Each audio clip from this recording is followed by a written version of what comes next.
And I 3 called days. Pastor because I said, I was going on and on. And I said, but it's a religious school. No. I said, no, it's not. No, it's It's not. not a religious school. It's a Catholic school. Catholic school. It's a Catholic school, right? It was founded by the Catholics. But that doesn't mean it's a religious school. They don't. I went to Loyola. It's a Catholic school. But just because, right? In fact, while we were sitting here, Brother Z, I started thinking, I should have made them go to Christian school. I should have made them go to Christian school. Made it worse. Yeah, right? And they would have been rebellious. They'd have rebelled. They would have. Chris Catholic University would be real messed up. No, I wouldn't have sent them to Catholic. I'd have sent them to Liberty or something. I'd have sent them to a real, I'm talking about a school that's going to talk about God. All the time? Hey, I'm sorry, I see 2 What hands. about Bailiff? What about Bailiff? What about Bailiff? Yeah. I'm sorry, I see 2 hands. I see 2 hands in the back. I'm wondering, should I acknowledge them? Yeah. Huh? Going to a Christian school does not mean that the children who go there have Christian intent. You're absolutely correct. You're absolutely correct. It's like, I have a very good friend. She goes to a Christian school where they have to go to church as part of. It's called chapel. Yes, chapel. Thank you. As part as their learning environment and their experience. However, you also see these same people turning up. Turning up. All the time. Turning up. On Tuesday. Baby, you know what turning up means? You know what turning up means? You do? What turning up means? What turning up? Huh? Dancing? You mean dance? Turn. They party? I can do it. I can do the running man chapel. You still doing that? Running man chapel. Running man chapel. How you doing all day? Huh?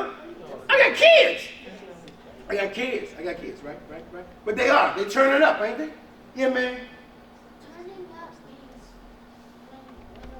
turning up means arriving at somewhere and another person doesn't expect. Oh, thank you. What did he say?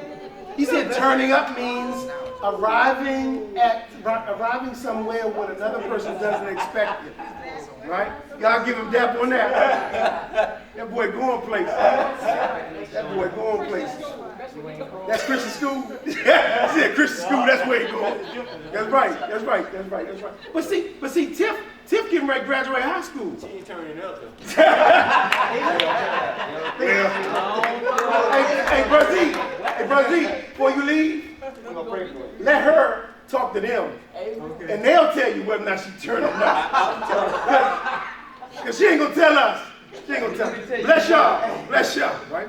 So what am I saying? What I'm saying is that there are circumstances, and the academic setting for me opened my eyes to how duplicitous, how subtle this falling away can be. Right? My son learned a lot about medicine, right? Son, y'all learn how to grow skin tissues, right?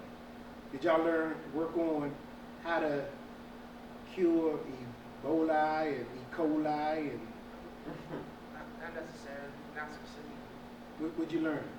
A lot. A lot? A lot. Did y'all work epithelial cells? Yeah. Kidneys, ears, right? What is that? Learn how to cartilage, Yeah. About scaffolds. scaffolds. Yeah. Pretty much we just learn. You know how to put bones back together again? Yeah, we learn how to grow things where they where things haven't been grown. What things are growing?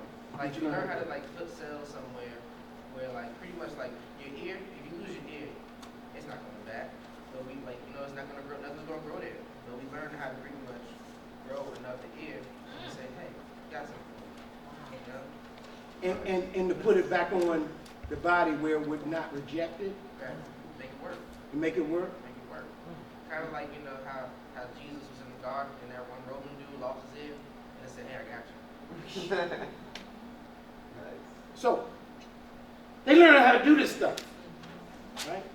How can you learn how to create a body part and not talk about the one who created the body. Right? What am I saying? What I'm saying is that we have allowed ourselves to live in a vacuum. Going back to your question, Miss Grace, it's not about the fear of God.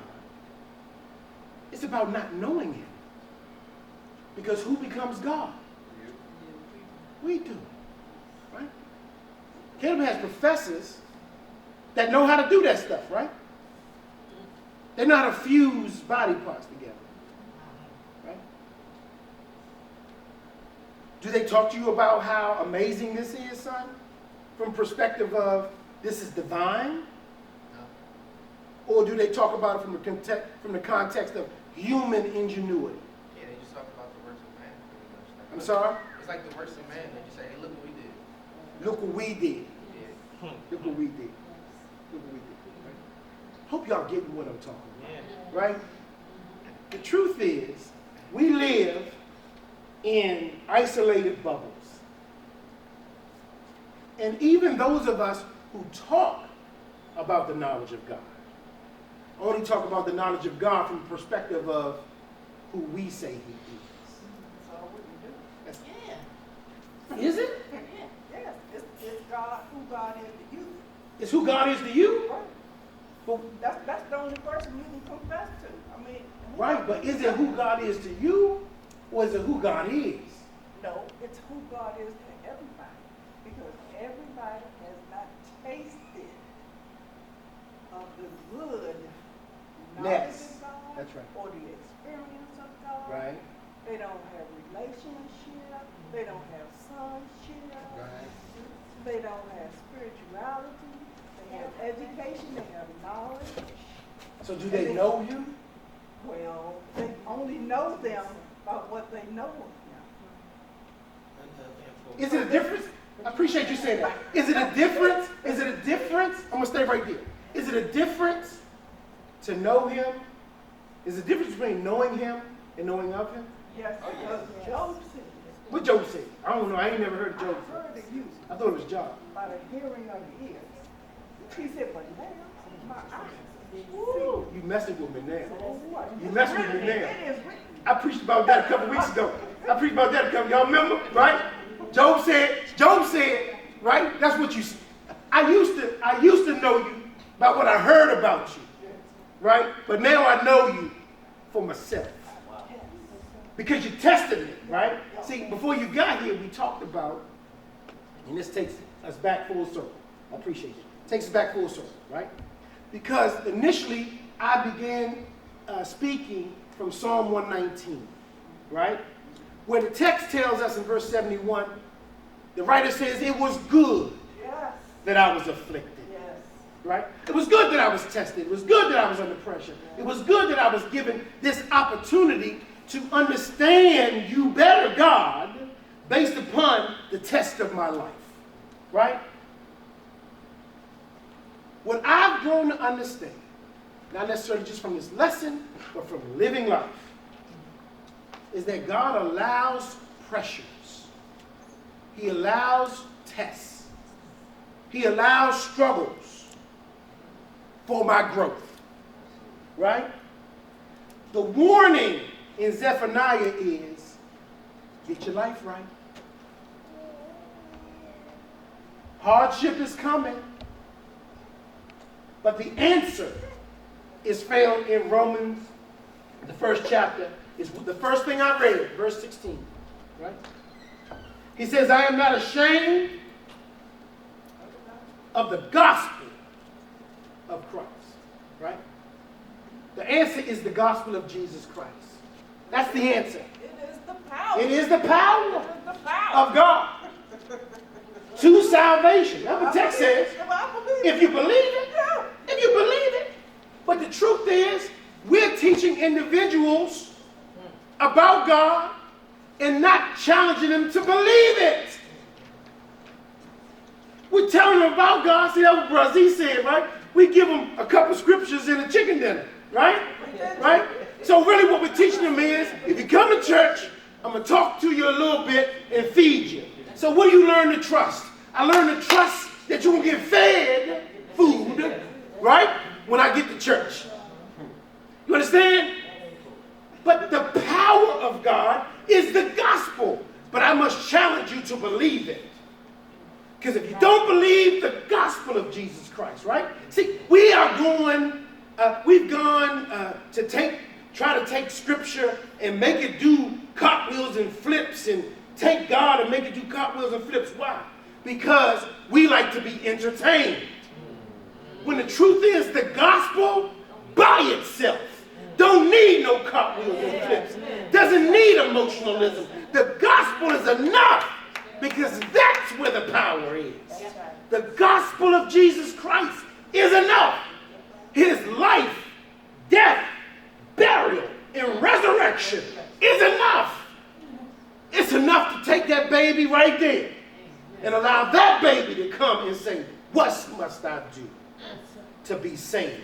It's enough to help that baby right there understand from the bottle, I need Jesus. Don't y'all get it? The gospel is enough.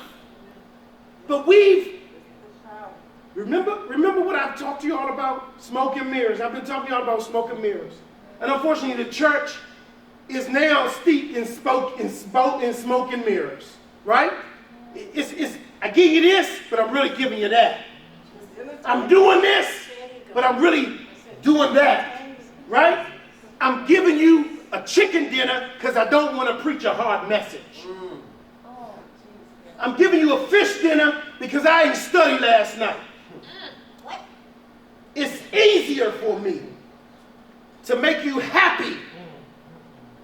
Run up and down the aisle and sweat a little bit. Right? Put some music on. Got your high, right? Go feed you and you leave and say, I've been to church. Church party. Right? It is a church party, right? Went to the club. It ain't got no Holy Ghost in it. To the club. Right? But what about the message where God says, change your life? God says your time is running short. God says grace runs out. God says you can't keep living the way you're living. God says